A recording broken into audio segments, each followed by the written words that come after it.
All right, we're going to work on 3-1 notes today, and it's basically an introduction to inequalities and their graphs. Okay? So on the first example here, it says to write an inequality to represent the verbal expression. So what we're going to do is we're just going to read this, and then let's try to write an inequality for it. So it says all real numbers x less than or equal to -7.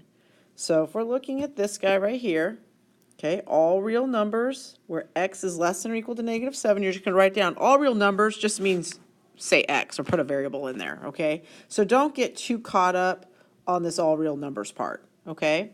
So x less than or equal, so remember it looks like the L, we started talking about this, that less than looks like an L, okay? So less than or equal to -7. All right, so now the next one here, and the reason I put this in here is because we need to start talking about what's the difference between when we had the word less than from chapter 1 versus if it is greater than.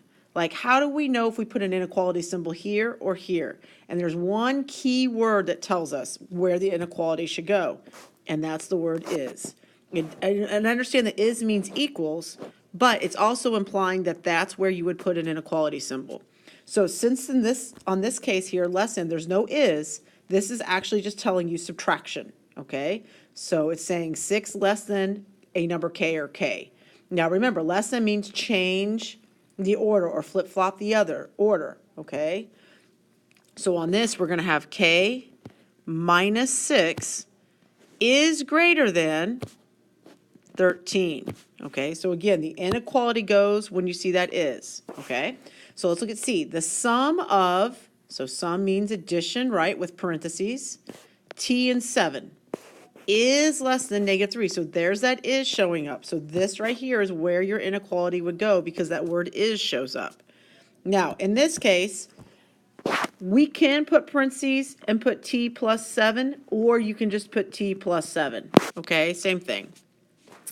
Is less than -3. So I don't care which one you write there. Okay? All right. Next part here, solution to an inequality. Any value, or we could say number, that makes the inequality true. Okay, so on example 2 here, it says which numbers are solutions. So what we got to figure out is they're going to give you a list of numbers, and we got to figure out which ones work. Okay, so to figure out which ones work, we're just going to plug them in. Okay, so I'm going to just take these guys and we're going to plug them in for x. So I'm going to start with 2 times -3 plus 1 is greater than -3. So this would be -6 plus 1, which would be -5. So is -5 greater than -3? Remember, alligator has to eat the bigger number here. The alligator is not eating the bigger number. So this is false, or it's not a solution. So this won't work. Okay, so let's try the next one.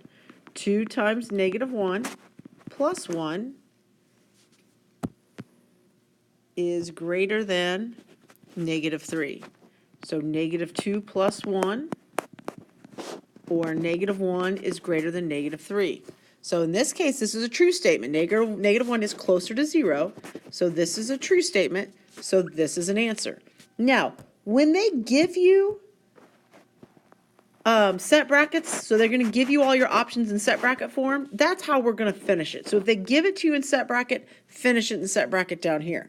So now on a set bracket, if you're not really good at like making one, all right, go ahead and just do like a little hump with an arrow in between, okay?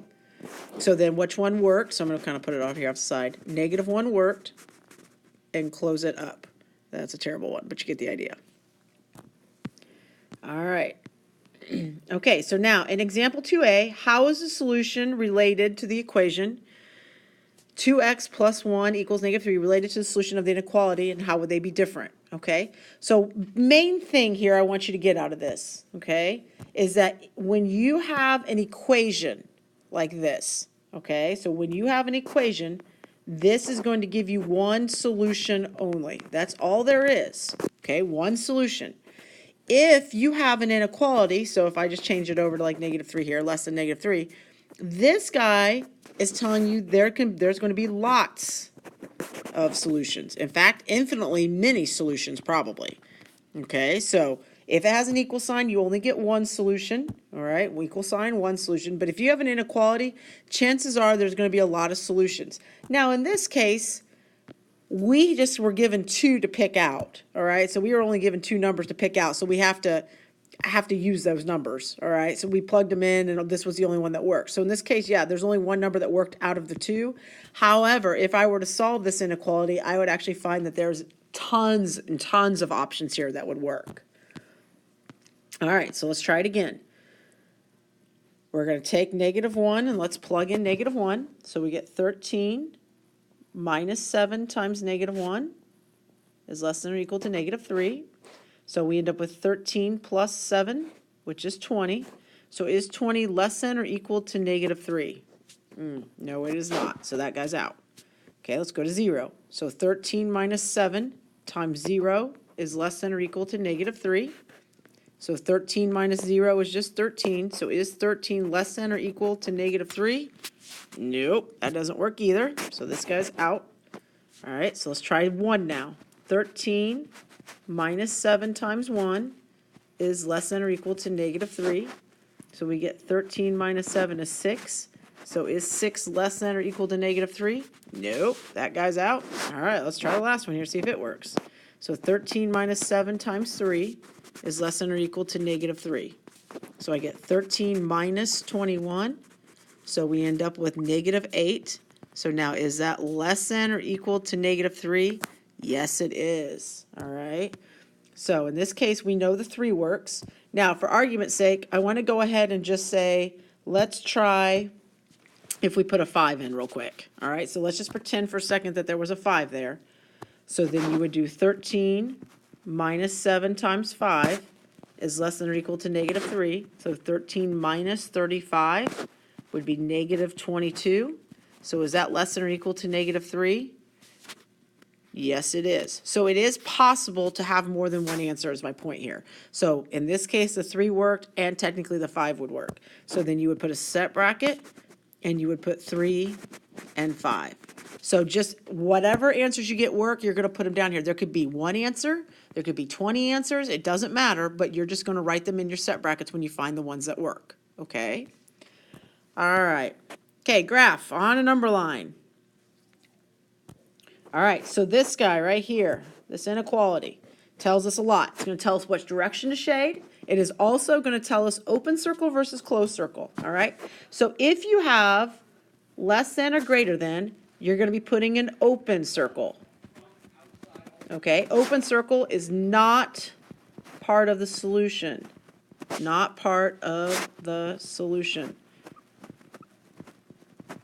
Okay, so that's really, really important right there. That word not, okay? All right, so let's go ahead and start numbering. Now, on our number, oops, I don't want that one. On our number line, let's do -4, and then just put a few numbers on either side. So -3, -2, -5, -6. Make sure we don't put our negatives backwards. Make sure you get those in the right order on the number line. All right, so an open circle, what I'm talking about here is open. We're not going to fill it in. And then we're going to just look to this guy right here. Which way is that arrow pointing? Well, it's pointing in this direction, so that's the side we're going to shade. So we're going to shade in this direction. Okay? All right, let's go to the next one here. So now on this guy, if we have less than or equal to or greater than or equal to, if we have that equal sign in there, right? Equal sign in there. That means we're going to have a closed circle. And that's going to tell us it is part of the solution. Okay. All right. So again, let's go ahead and get a couple numbers on our number line here. So 0, 1, 2, -1, -2. And you don't need to number all of them. Just get a couple going. All right. So at 0, we're going to have closed, which means we're actually going to fill that puppy in. Okay. And then again, we're looking at the direction. It's heading this way. So we're going to shade in that way. So again, make a little arrow out of that if you need to. Okay. Now, when I'm talking about part of the solution and not part of the solution, okay, if it is filled in, this means 0 would work. All right. So if we plug 0 in up here, it's going to work out. Yeah, 0 equals 0. That works. If we plug in -1, that's going to work because it's got shading on it. -2 works, etc. Now over here, 1 won't work, 2 won't work because there's no shading there, all right? So real quick, I come back over here to A and kind of look at this guy. Open circle, -4 will not work, all right? It doesn't make sense to say -4 is greater than -4. That's not a true statement. There has to be an equal sign in there. So -4 doesn't work. -5 won't work. -6 won't work because there's no shading. Now, -3 and -2 both work because there's shading on those. Okay? All right, let's go ahead and flip over to the next page. On this guy, you have to have the variable out front. So we have to rewrite this first and call it W, flip your sign, greater than or equal to 2. So you basically are just taking this guy and just flipping it over, all right? So rewrite first. Once you have the variable out front, then you can graph, but you cannot graph until that variable's out front. All right, so I'm gonna put 2, 3, 4, 1, 0. Okay, so now it's got an equal sign, so it's closed in, and the arrow's pointing in this direction. Okay, so again, 2 would be an answer. 3 would be an answer. 4 would be an answer. Even the decimals, like 2.5 would work. 3.5, 3.6, doesn't matter. Those would all work. 1 won't work. 0 won't work because those don't have numbers or has shading on it. All right, so now we're going to go the other direction. They're going to give you a picture, and you're going to come up with this guy right here. Okay? So if I look at this, I'm going to put a variable, any letter you want. So we'll just do X. Okay? Which way is your arrow going? It's going in that direction, so I'm going to put the greater than symbol. Now, since I'm looking at this, if it's filled in, you put the equal sign on it. So that guy's filled in, put the equal sign, and then what number are we at? We're at -1. Okay? All right, let's try it again. So now on this one, again, start with your variable, so X. Which way is it shading? It's shading towards the left, all right, or make that arrow. Okay, now this guy is open. See how it's missing the middle? So it's open circle, so that means no equal sign right here. We let that be, and then we're starting at 4. All right, and our last part here is they're going to ask you to write an inequality to describe the situation, and then they're going to ask you to define the variable. All right, so on the first one here, we just have a random picture. It just says trail rides are starting at 1999, okay? So first thing I'm going to do is define a variable. So I'm going to put T for amount of trail rides. Okay. So now I'm starting at 1999. So I've got 1999 as my starting point. Now, if it starts at 1999, think about, can we go bigger than 1999? Yeah, we could definitely spend more money. So this would be your small side. There's always a small side, and there's always a big side. So we have to, 1999 is the smallest amount you'll pay. It'll only go shoot on up from there. So since it's only going to shoot up, this is your big side. Now, with that being said, alligator eats the bigger side. Now, then the question you ask yourself is, could it equal? Could you equal 1999?